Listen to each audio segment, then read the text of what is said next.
You see, I know that you guys want me to come on here and talk about Tobias Harris. I'm be honest with you, I've been telling y'all about Tobias Harris. Wait for the punchline, though. Wait for the punchline. I've been telling y'all about Tobias Harris, how he needs to give back that money for his contract because he doesn't deserve it. And although I've been warning you guys about Tobias Harris and how bad he's been, tonight, what was this, game 6? I knew the rosters and the rotations were going to be tightened up. And I even had Obi Toppin in my DraftKings lineup, my main lineup, and I took him out last minute to put in Batum because I had an Obi Toppin and Ben Shepherd, and I swapped him for McBride and Batum. I'm not really a Batum guy, but I just wanted to play guys that I knew that were going to be on the court. Well, we already know what happened with Obi Toppin. That's no problem. I can eat that. I can live with that. That's my DraftKings lineup. FanDuel, I switched some stuff around. I had Neesmith. I took out Neesmith for Tobias Harris. And I said, listen, I know Tobias Harris is a bum, but can he give me 28, 29, 30 fantasy points? That's all I want from him. Because the rest of the lineup was supposed to be fire. It also had my McBride in it. We'll talk about him also. So, after weeks and weeks and weeks of warning you about Tobias Harris, I was depending on him tonight. And with him only taking one shot into the third quarter, I knew my night was over. It is what it is. You know what I'm saying? You're supposed to be the third best player on the team. You guys are fighting for your lives. Your best player, your former MVP, has a disease or sickness, whatever Bell's palsy is. He's fighting through that. Your second best player, he's not playing too well. And you do absolutely nothing to step up. You don't even take a shot. You take one shot in 24 minutes or whatever, however many minutes it took him to take 2 shots. I'm not upset though. It is what it is. You win, you lose. It's just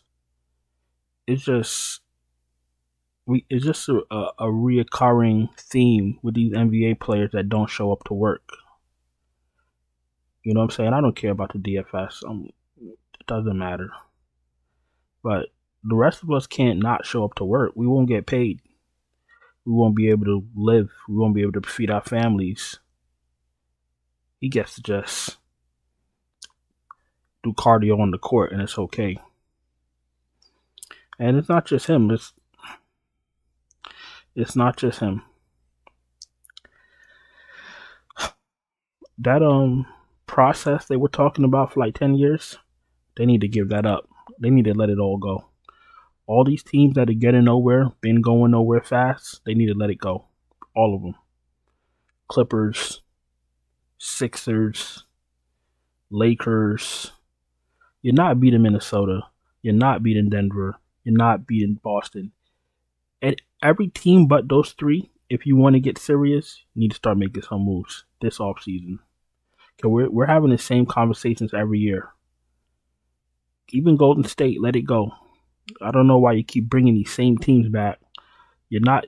Anthony Edwards and the Timberwolves are going to get better. Denver's going to get better. Boston keeps getting better. You're running these same BS teams out there. For what? And it's only getting worse. Tobias Harris. He's going to be the man of the hour. Miles McBride. I know everybody had Miles McBride. I'm psychic. He was a good play. He was value. And he was going to play about 30 minutes, so we thought. DiVincenzo got hot. DiVincenzo decided to start playing defense, and DiVincenzo stayed on the court. We all knew it was a possibility, so I'm not mad at that. I'm not. It is what it is. Obi Toppin, not mad at that. That's fine. DiVincenzo, that's fine. McBride, that's fine. Tobias Harris, I can't forgive. Tobias Harris, I can't. Wow. Well, on the lighter side,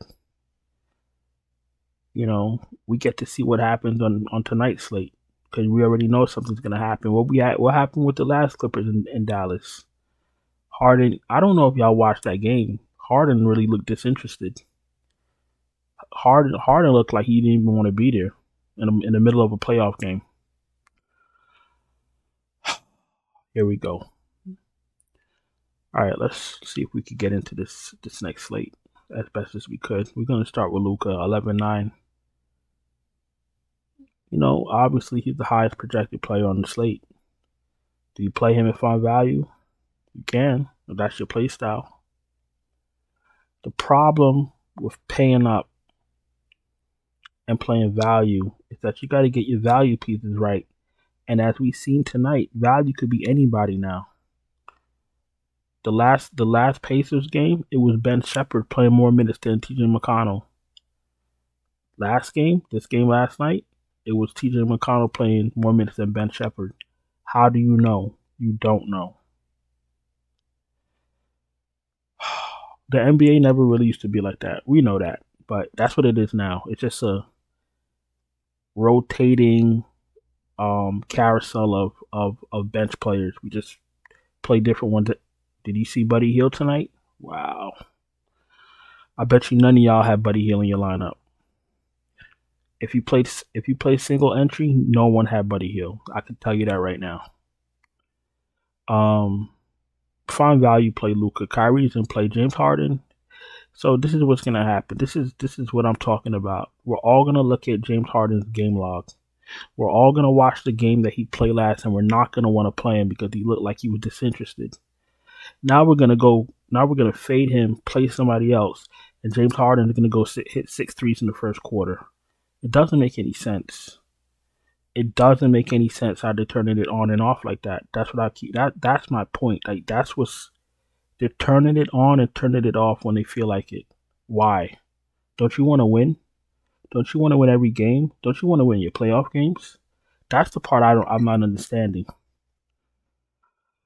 James Harden, of course, he's in play, but I'm not going to be thrilled to put him in my main lineup. Donovan Mitchell, he's another one. I don't know if he's still hurt. I don't know if he got Vienna sausages stuck up his ass. I don't know what's going on with Donovan Mitchell, but he's not playing like the guy we used to know in Utah. Unfortunately, he's still in play. Garland, last game was decent, 6.5. Price came up a little bit. If there's no Jared Allen, Garland, the rest of the starters for Cleveland looks a lot better. Suggs is in play because of its price. Westbrook, we don't know what's going to happen with Westbrook. Back to what I was saying in the beginning of the video. Everything is just like, there's no rhyme or reason. 19 minutes, 22 minutes, 16 minutes. I mean, this is without Kawhi. Now, the thing with Westbrook is that he can give you 30 fantasy points in 15 minutes. But we don't know if that's what's going to happen. He could, but we don't know. That's the benefit of him. The downside of him is you play him, he plays 18 minutes to give you 7 fantasy points. If there's no Terrence Mann, he gets a bump. So let's really pay attention to what's going on with Terrence Mann. LeVert is not in play for me. LeVert, his minutes all over the place. Jared Allen's out, his minutes go down. That's very confusing to me. Cole Anthony, he's going to play about 17 minutes. Fultz is going to play like 19 minutes. The only way I play Bones Highland is if they start him. And Ty Lue would start him and then not bring him back. Ty Lue would do something like that. Especially if he's not hot early. Paul George, I trust Paul George. He's in play. Strus is not a guy you could play every slate. Okay, he gets hot. He's streaky. So if you look at the game log and see 36, and you run back to it, and he plays 35 minutes and gives you 4 fantasy points, that's in the range of outcomes. If he fits your lineup construction, fine. He's in the player pool. I have no problem with it, but don't let the game log fool you. And don't let the minutes fool you neither, because they can absolutely bench him for LeVert. We've seen it before. And this goes back to what I've been talking about the whole video. Like, we can't trust any bench players. And this has been something that's been happening. But now it's like it's full blown. You see what I'm saying? Wow, that's something crazy. Pause. But you know what I'm saying. No Gary Harris for me. Gary Harris might be one of the top 3 worst fantasy players of all time. Don't at me. Who else is here? He's a good defensive real life player, but fantasy wise, wow. Straight dumpster juice. Franz Wagner's in play. I trust him, unfortunately. There's no Jared Allen. I trust him. Mobley's a good rim protector, but I still like Wagner at 7,200. Norman Powell's in play 4,900. Derrick Jones Jr. seems like they want to give him minutes. When everybody goes to play him now, watch the minutes drop. Fire up Derrick Jones Jr. as value. I'm just going to go all in on it. What are you going to do? If we get burned, well, for me, I'm going to just play him because he's a good play. At 4,600, he should play 30 minutes again.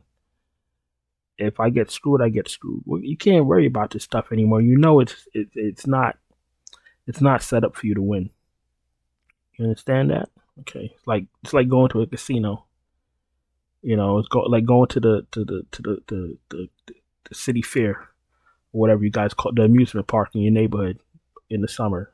Those games aren't set up for you to win. These things aren't set up for you to win. You think, let me ask you a question. You think the NBA is going to partner with DraftKings and then make it easy for you? Let their rotations be easy for you to predict? No, because that's what DFS is, predicting. I always say that. It's about predicting what's going to happen and getting it right. Think they're going to make it easy for you? It's not going to happen. Coffee's going to start 3,600. He's not a great fantasy player. He's not a good fantasy player.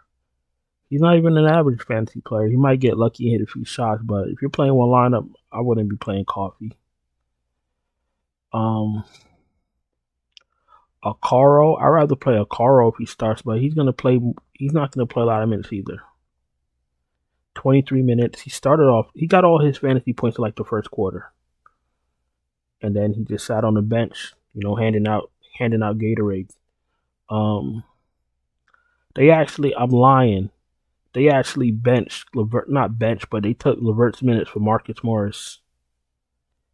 Now, I wonder if this is a trap. Look at the minutes before, 13, 19, 9, 6, 26. You go from 9. Okay, Marcus Morris you could consider him a big. So if he's playing for Jared Allen, if he's playing because Jared Allen is out, I get that, but he took LeVert's minutes. Do you think they go back to him again? Who knows? He's in the player pool. The rest of those guys I'm not touching. If you're new here, welcome. Appreciate you taking the time to watch my video. If you're not subscribed, please subscribe. Hit the bell, thumbs up the video. If you're struggling to cash, because the NBA is very diabolical, I understand. If you want me to help you, I'll send you my finalized optimal lineups right before lock. Check out my Patreon, linked in the description. You can check out the channel memberships on YouTube. Silver and gold get you lineups also. And then we do have we do have super chats available and open. Let's go to power forward.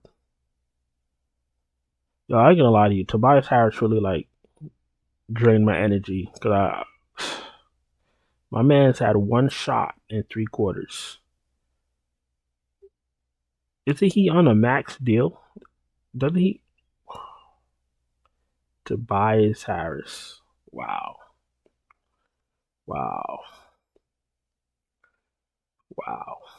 Anyway, power forward. Bankero is absolutely in play. Been playing well. He's been having his way with Mobley and Allen when he's been, aggressive. I still rather go back to Mobley. I think I've played Mobley every Cleveland State slate, and it's not going to change now PJ Washington's an okay play, but he's very sometime-ish. He's not very reliable. Jonathan Isaac, very scared of his minutes. 22 minutes, 13 fantasy points. The game before that, 20 minutes and 32 fantasy points. You see? These bench players, man, what are you going to do? Mo Wagner, I'm not really interested in Mo Wagner. How many minutes is he getting? 15 minutes. What are you supposed to do with that? Kleber's in play, playing a few minutes. Last 3 games, 16, 22, 19. If he's the last guy in at 3,300, I ain't mad at it. Let's go to center. Let's wrap this bad boy out. Let's wrap this bad boy up and let's get out of here. Let's see what's going on with Jared Allen. He didn't practice on Thursday, so we'll see what happens on Friday. If he's out, that opens up a few things in Cleveland. But once again, we don't know for sure who they're going to go to consistently off the bench because of the way things are now. You see, like almost every team is doing it. They're playing like switcheroo or whatever you want to call it. Back in the day when Cleveland had a starter out, you'd run straight to LeVert. Now you got to worry about Morris. Maybe tonight it's Sam Merrill. You never know. Anyways, we're going to keep an eye on Jared Allen. Zubac is in play. I don't know what happened, but Gafford played like 3 minutes and then he was out the game. I didn't see him get hurt. He didn't have any fouls. I don't know if they just took him out. I don't know what's going on with his minutes. He's got like the most goofiest minutes for a center I've ever seen. Played 19. Last 2 games. Only took 4 shots. He's not getting that many blocks or steals, so he's not really worth it. It's not like he's packing a punch in the 19 minutes that he is playing. Knowing him, we're lucky he's on the court. Knowing him. Wendell Carter. I've seen Wendell Carter in a lot of optimals. A lot of people have been playing him. His price hasn't come up. 25, 24, 33 minutes. Last 3 games. You know what? I might as well just say F it and just throw him in my lineup at 4,400 if he's going to be playing 30 minutes. So I guess Wendell Carter's going to be my first guy in. And y'all watch. He plays 12 minutes. You know, that's what be happening. Listen, I'm going to go on and get out of here. I think we all need to sit with our thoughts after this last Philly game because I don't really know what's happening right now. I hope you guys had a profitable Thursday. I appreciate you guys for watching. Don't forget to subscribe, hit the bell, thumbs up the video. Check out the Patreon link in the description. Check out the channel memberships on YouTube. Super chats are open. If you found a way to make a lineup without McBride and Tobias Harris, not Tobias Harris. Tobias Harris wasn't really that popular, but if you were able to find a way to play McConnell and Toppin in one lineup, bless your heart. All right, I'm out of here. I'll talk to you later. Ciao.